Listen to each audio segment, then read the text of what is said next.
스위스 취리히 대학의 한 강의실에서 교수님을 향해 한 여학생이 화가 난 듯 소리치고 있었습니다. 주변의 학생들도 예의주시하며 그 모습을 바라보고 있었습니다. 대체 무슨 일이 벌어진 걸까요? 교수님은 당황한 듯 한 발 물러섰고 학생들은 숨죽이며 상황을 지켜봤습니다. 평소 조용하던 엘레나가 이렇게 화를 낸 것은 정말 이례적인 일이었습니다. 그 순간 그녀의 마음속에서 터져나온 감정의 폭발은 과연 무엇 때문이었을까요? 안녕하세요. 저는 스위스 취리히 대학에 다니고 있는 엘레나입니다. 동양학을 전공하고 있으며 처음에는 일본어로 시작했지만 지금은 한국어로 전향하여 공부하고 있습니다. 일본어를 배우기 시작한 이유는 어렸을 때 아버지와 함께 참여한 일본 전통다도 체험 때문입니다. 그 체험은 제가 동양 문화에 흥미를 가지게 한 중요한 계기가 되었습니다. 다도는 단순히 차를 마시는 행위가 아니라 마음을 다스리고 예의를 중시하는 일본 문화의 정수를 담고 있었습니다.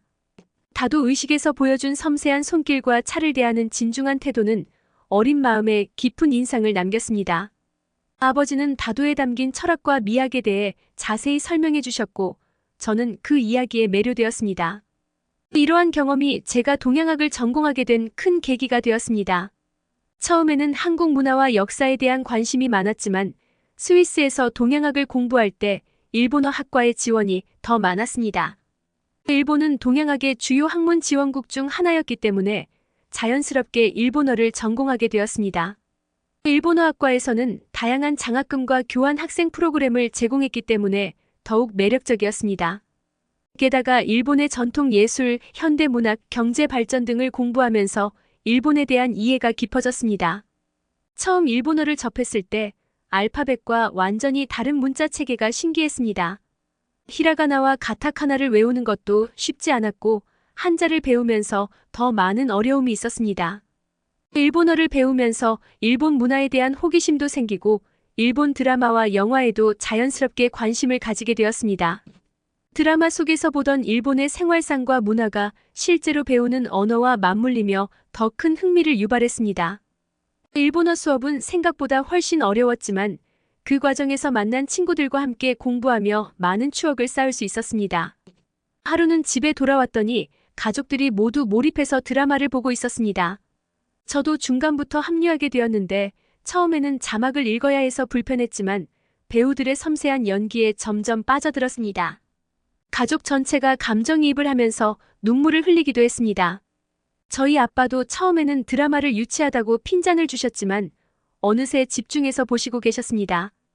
배우들의 섬세한 연기와 스토리에 빠져들면서 우리 가족 전체가 드라마에 몰입하게 되었습니다. 그 드라마는 한국의 역사적 사건을 배경으로 한 이야기였는데 이는 우리 가족이 한국 역사에 대해 더 많은 관심을 가지게 하는 계기가 되었습니다. 그 후로도 몇 편을 더 보았는데 어느 날 동생이 언니, 저 말 알아들어? 라고 묻더군요. 저는 모르겠는데 일본어가 조금씩 섞여 나오는 것 같기도 해. 라고 대답했습니다. 그러자 동생은 바로 한국 드라마라면서 한국어를 배우기 쉽다고 자랑했습니다. 동생이 한국 드라마를 보면서 한국어를 쉽게 배우는 것을 자랑할 때마다 약간의 질투심이 생기기도 했습니다. 저는 일본어를 배우고 있는 입장에서 동양 사람들이 한국어를 쉽게 읽고 쓸 수 없다고 생각했기 때문이죠. 동생의 자신감 있는 모습에 자극을 받아 저도 한국어를 배우기로 결심하게 되었습니다. 동생이 언니, 한국어는 정말 쉽다니까. 나 벌써 몇 마디 배웠어. 라고 자랑하자 저는 말도 안 돼. 동양인들 말이 그렇게 쉽게 읽고 쓰는 게 가능할 리가 없어. 라고 반박했습니다. 이러한 갈등은 종종 싸움으로 이어졌습니다. 하지만 결국 우리는 한류의 매력에 빠지며 화해하게 되었습니다.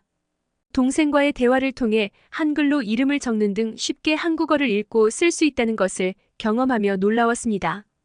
한글은 생각보다 훨씬 논리적이고 체계적이었습니다. 동생이 가르쳐준 몇 가지 기본 문법을 통해 한글의 구조를 이해하게 되면서 점점 흥미가 생겼습니다.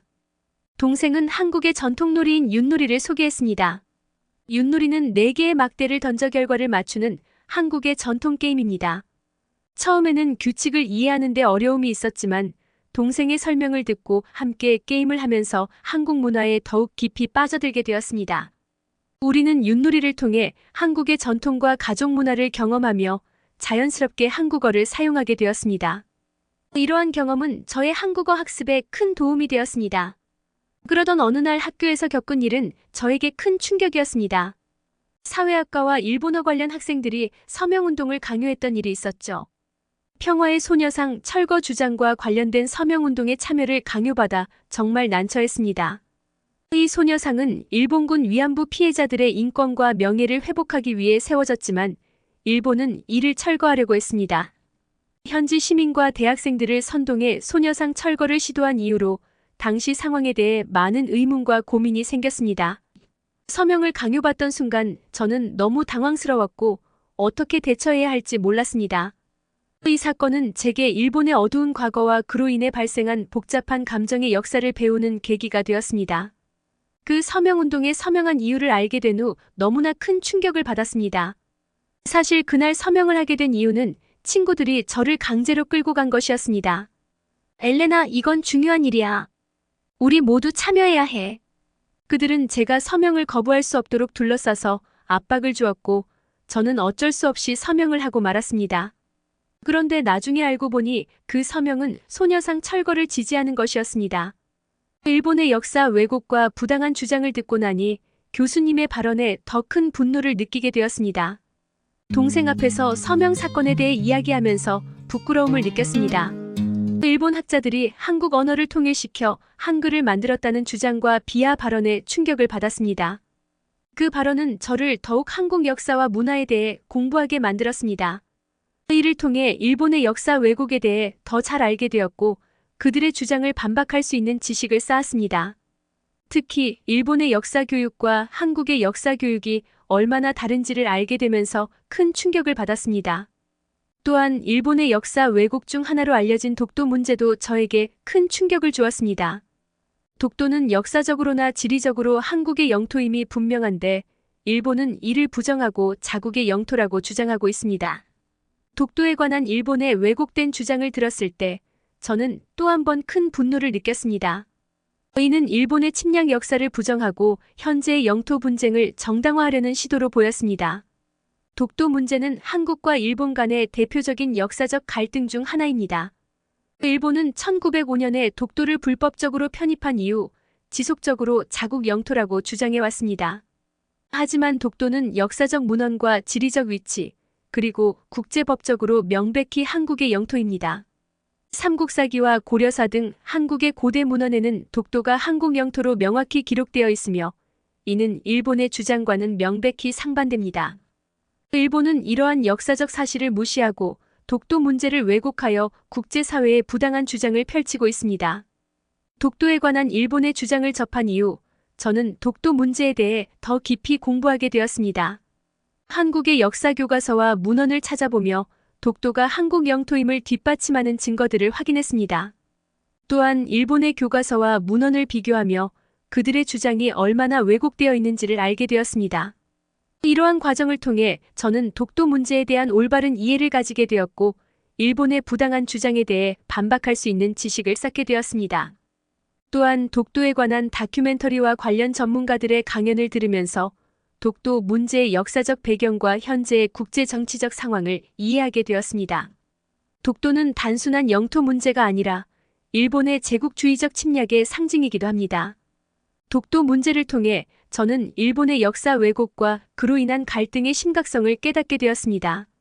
이를 통해 저는 일본의 역사 교육과 그들이 국제사회에서 펼치는 주장의 부당성을 더욱 확실히 인식하게 되었습니다.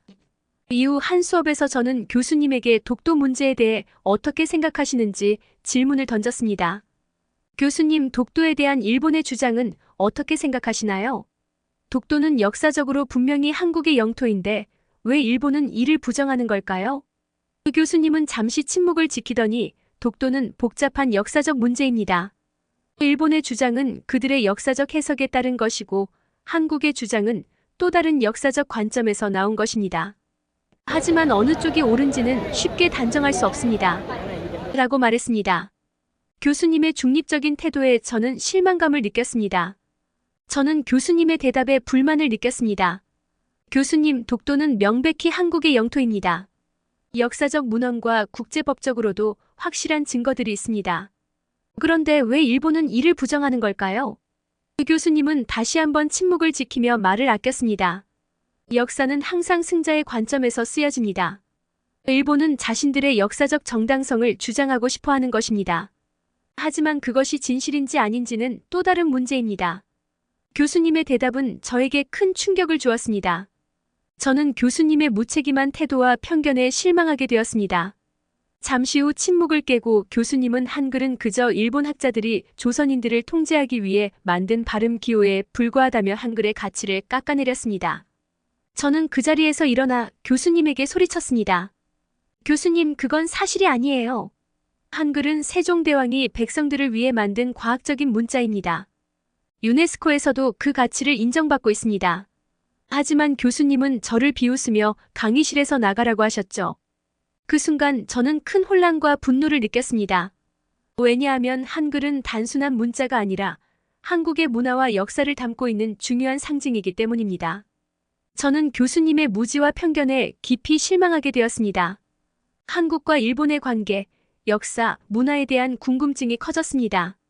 교수님은 한자와 한글에 대한 우호적인 논평을 조롱하셨고 학생에게 반론할 기회를 주지 않았습니다.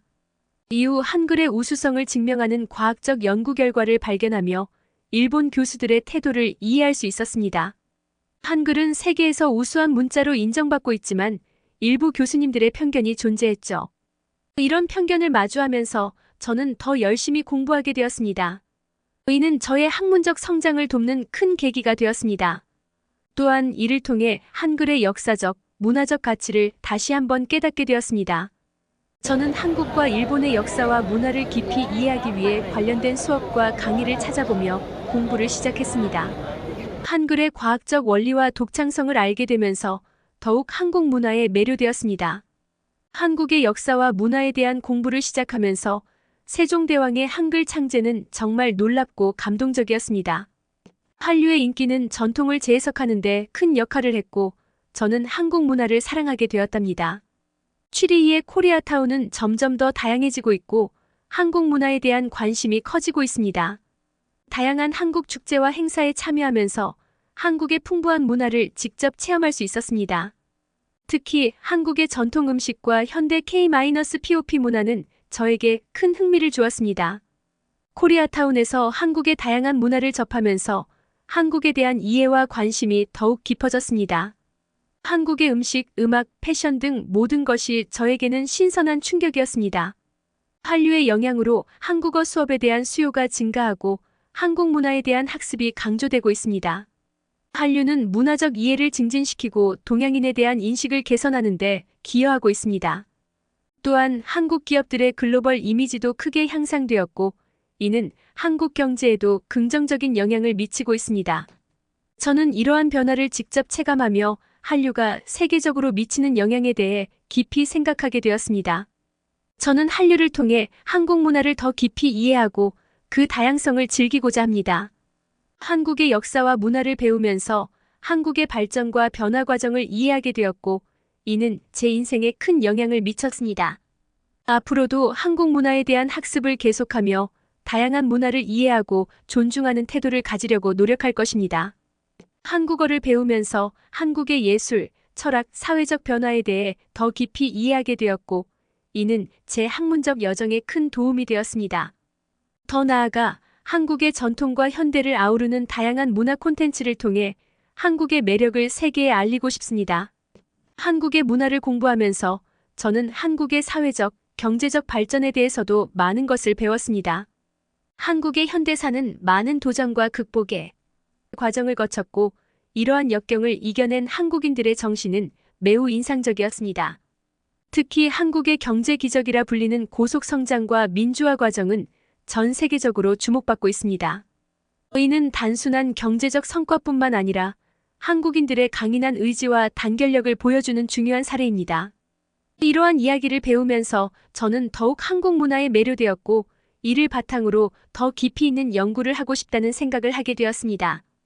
또한 한국의 다양한 전통 예술과 현대 예술의 조화는 매우 독특하고 매력적입니다. 예를 들어 한국의 전통 무용과 현대 무용이 결합된 공연을 보면서 전통과 현대가 어떻게 아름답게 어우러질 수 있는지를 깨닫게 되었습니다. 한국의 음악, 미술, 문학 등 다양한 분야에서 전통과 현대가 공존하며 발전하는 모습은 저에게 큰 영감을 주었습니다. 이를 통해 저는 한국 문화의 깊이와 다양성을 더욱 이해하게 되었고, 이러한 이해를 바탕으로 더 많은 사람들에게 한국 문화를 알리고 싶다는 열망을 가지게 되었습니다. 한국어를 배우면서 느낀 점은 언어는 단순히 의사소통의 도구를 넘어서 그 나라의 문화와 역사를 이해하는 창이라는 것입니다. 한국어의 독특한 표현 방식과 문법 구조는 한국인의 사고방식과 문화적 배경을 반영하고 있습니다. 예를 들어 존댓말과 반말의 사용은 한국 사회의 위계 질서와 예절 문화를 보여줍니다. 이러한 언어적 특징을 이해하면서 저는 한국 문화를 더욱 깊이 이해할 수 있게 되었습니다. 이는 단순히 언어를 배우는 것을 넘어서 그 언어가 담고 있는 문화적 의미를 이해하는 과정이었습니다. 한국의 역사와 문화를 공부하면서 저는 한국의 전통 의식과 현대적인 삶의 방식이 어떻게 조화를 이루고 있는지를 보게 되었습니다. 예를 들어 한국의 설날과 추석 같은 전통 명절에는 가족들이 모여 조상을 기리고 전통 음식을 나누는 문화가 여전히 유지되고 있습니다. 동시에 현대적인 삶의 방식과 글로벌 문화가 함께 어우러지며 새로운 문화를 만들어가고 있습니다. 이러한 조화는 매우 흥미롭고 저는 이러한 문화적 현상을 연구하는 것이 매우 의미 있다고 생각합니다. 마지막으로 한국의 자연 경관과 도시 발전 또한 저에게 큰 인상을 주었습니다. 한국은 아름다운 산과 바다 그리고 현대적인 도시가 어우러진 독특한 풍경을 가지고 있습니다. 서울 같은 대도시는 첨단 기술과 전통 문화가 공존하는 곳으로 다양한 문화적 경험을 할 수 있는 장소입니다. 이러한 한국의 다채로운 매력을 직접 경험하면서 저는 한국에 대한 애정을 더욱 깊이 느끼게 되었습니다. 앞으로도 한국의 다양한 문화를 탐구하고 이를 많은 사람들과 공유하고 싶습니다. 여러분, 오늘 저의 이야기를 들어주셔서 감사합니다. 오늘의 이야기가 좋으셨다면 구독과 좋아요 눌러주시고 주변 분들에게도 공유해주세요. 여러분의 소중한 댓글과 응원은 저에게 큰 힘이 됩니다. 다음에 더 흥미롭고 감동적인 이야기로 찾아뵙겠습니다. 지금까지 감동일기였습니다. 감사합니다.